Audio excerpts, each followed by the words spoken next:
Hello viewers, welcome to Likhitha daily vlogs. And ఇక్కడ వచ్చేసి మా పిల్లల అల్లరికి ఇక టీ అయితే పెట్టుకొని తాగేస్తున్నాను. మార్నింగ్ ఇంకా వాళ్ళు నాకన్నా ముందు లేచారు. చెప్పాను కదా, హాలిడే రోజే వాళ్ళు మనకన్నా ముందు లేస్తారు మన పిల్లలు. ఇంకా అది వాళ్ళకి అలవాటు అయిపోయింది. ఎట్లా తెలిసిద్దో ఏంటో సెలవని. ఇంకా చికెన్ మటన్ వండాలి అండ్ అలాగే బిర్యానీ కూడా. సో అల్లం వెల్లుల్లి పేస్ట్ అయితే ఇంట్లోనే వేసి పెట్టుకున్నా.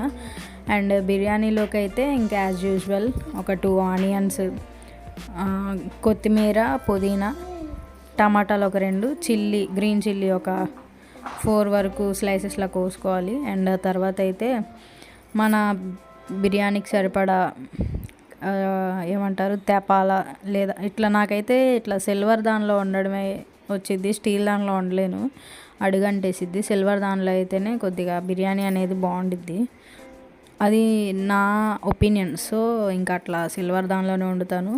ఆయిల్ చూసి సరిపడా వేసుకోవాలి, మరి ఎక్కువ వేసుకుంటే బిర్యానీ అనేది ఆయిలీగా ఉండిద్ది. ఇంకా మధ్యాహ్నం తిన్నామంటే ఇంకా తినలేము తర్వాత. అండ్ 4-5 అయ్యే వరకు తేపుల్లాగా వచ్చేసి గ్యాస్ ఫామ్ అయ్యిద్ది.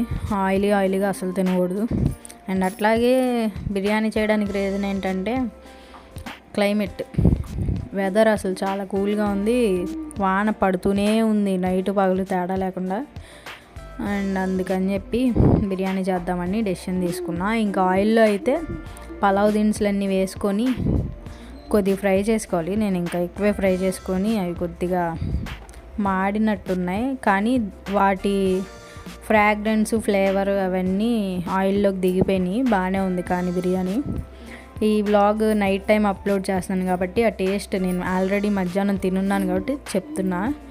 అండ్ ఆనియన్స్, గ్రీన్ చిల్లీ కూడా వేసుకొని కొద్దిగా ఏగాక అల్లం వెల్లుల్లి పేస్ట్ ఒక 2 స్పూన్స్ వేసుకోవాలి. అండ్ అది కూడా కొద్దిగా ఏగి తెపాలకి అంటుకునే టైంలో ఇంకా బాగా తిప్పుతూ, ఇంకా తర్వాత టమాటాలు, మనం నీట్గా వాష్ చేసుకున్న పుదీనా అండ్ కొత్తిమీర కూడా వేసుకొని కాసేపు అట్లా ఆయిల్లో బాగా మగ్గనివ్వాలి. అండ్ ఆ తర్వాత అయితే పసుపు, ఉప్పు, కారం టేస్ట్కి సరిపడా వేయాలి. అండ్ కారం అయితే ఎక్కువ వేయకూడదు, వేసామా లేదా అన్నట్టు ఒక 1/2 స్పూన్ అట్లా వేయాలంతే. సాల్ట్ టేస్ట్కి సరిపడా వేసుకోవాలి. అండ్ అట్లాగే పసుపు లైట్గా, అంటే ఒక పించ్ అట్లా వేయాలి. ఎందుకంటే కొద్దిగా కలర్ అనేది చేంజ్ వచ్చింది, లేదంటే వైట్గా ఉండిద్ది. అందుకని చెప్పేసి ఇంకా అవన్నీ పసుపు, ఉప్పు, కారం వేసి బాగా తిప్పి ఈ కారం కూడా కొద్దిగా బాగా మగ్గనిచ్చేసి, ఆ తర్వాత అయితే మనం ఏ గ్లాస్తో అయితే రైస్ తీసుకుంటామో ఆ గ్లాస్తో డబుల్ క్వాంటిటీ వాటర్ అయితే ఎసరు పోసుకొని ఆ వాటర్ అనేది బాగా మరగనివ్వాలి. మరిగాక ఇంకా ఈ రైస్ వేసేసుకొని ఇంకా సిమ్లో, అంటే మీడియంలో ఫస్ట్ ఒక 10 మినిట్స్ హైలో పెట్టి, ఇంకా తర్వాత 5 మినిట్స్ మటుకి మీడియంలో పెట్టి మగ్గనిచ్చేసుకుంటే పొడిగా ఉండిద్ది బిర్యానీ అయితే. టేస్ట్ అయితే బాగుంది. దీనికి మీరు ఏ పేరైనా పెట్టుకోండి, నా ఒపీనియన్లో ఏంటంటే బిర్యానీ అంతే. దీన్ని ఏమంటారో అనండి, కామెంట్ సెక్షన్లో పెట్టండి మీ ఒపీనియన్ ఏంటనేది. కానీ టేస్ట్ బాగుంది.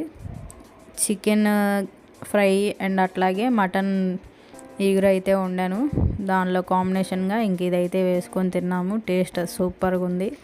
ఒకసారి ఎవరైనా ట్రై చేయని వాళ్ళు ట్రై చేయండి. నేనైతే రైస్ 2.5 గ్లాసెస్ తీసుకున్నాను రైస్. సో డబుల్ క్వాంటిటీ మెథడ్లో 2.5 కాబట్టి 5 గ్లాసెస్ ఆఫ్ వాటర్ అయితే వేసుకొని బాగా బాయిల్ చేసుకున్నాను. అంటే ఉప్మాకి మనం ఎట్లయితే మరగనిస్తామో తెరలుగా, అట్లాగే ఆ ప్రాసెస్లోనే కొద్దిగా మరగనిచ్చేసి రైస్ వేసేసుకోవడమే. ఒకసారి ఎవరైనా ట్రై చేయాలనుకుంటే ట్రై చేయండి. ఇన్నిసార్లు చెప్తున్నానంటే ఈ ప్రాసెస్ చాలా సింపుల్ అండ్ అట్లాగే టేస్టీగా ఉండిద్దని అర్థం. అండ్ పలావ్ అయితే ఈ విధంగా ఉంది, పొడిలాడుతూ. అండ్ చికెన్ కొద్దిగా ఫ్రైలా చేశాను. అండ్ అట్లా కలుపుకోవడానికి కూడా బాగుండిద్ది ఇట్లా అయితే. అండ్ ఫుల్ ప్రాసెస్ అయితే షార్ట్ వీడియోస్లో అప్లోడ్ చేశాను. అండ్ ఇది వచ్చేసి మటన్ గ్రేవీ కర్రీ, వేడివేడిగా కూల్ వెదర్లో అట్లాగా పెరుగు చట్నీ అండ్ అట్లాగే కట్టా కొద్దిగా అంటే ఈ కట్ట నేను చేసింది కాదు, టిఫిన్స్లో వస్తే ఇంకా తీసి పక్కన పెట్టా.